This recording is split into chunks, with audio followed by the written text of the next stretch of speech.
Štep, ko tu pagalvoji, bija sveikies. Pasivakšķījums ir geras dalīgs. Kā jūs mėgstat pavaikštiniet.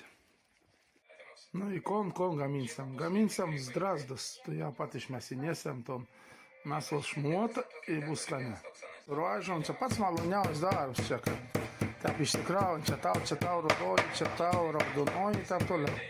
Rēk išplaktams, kā būt plokšķis ir pateksnīgi. Nu, vat į tep, iškepiau cebuliukus su morkeles, įdėjau pipiriok maltų, druskelis, paprišmužėjau. Nu, į šitą tą mėselį. Ir va tep šitą dedu į vedą viškį ir paskui va tep pim į susuku. Kepimu, viskas.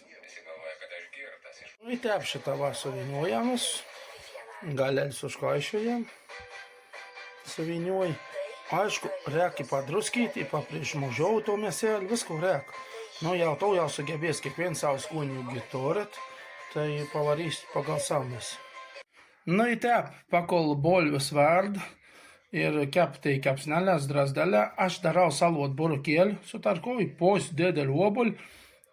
Kaip jūs nori toliau? Kiek dēd citrīna, kiek dēd kmīnu, dēd druskelis dėjau, pipiriok dėjau. Aš balzamiku atstuki. Bišķi pavarau. Va, būtent tokį gerai, nagu aiškiai irgi raudonį nu burukėlį, bet ko darysi? Ko nepadarys dėl skanių maistą? Nu, va, kepiau, o dabar rēk bišķi patruškīt. Ar tai troškit, kaip jūs nežinau, bet aš bandys truškīt. Nu, va, mes žemaitą mėgstam, da, kad sak, reibiau bišķi, suriau ir da patruškinsam. Mes netruškinam, tūšinam čia. Išvars bogelis, tai jau, nu, ir pavalgysam gan skaniai. I va tep, galutinis rezultats. I tik tā griebam uz peļoki, šakot ir savam. Retanam, nes tikrai skaniau niekur negausit.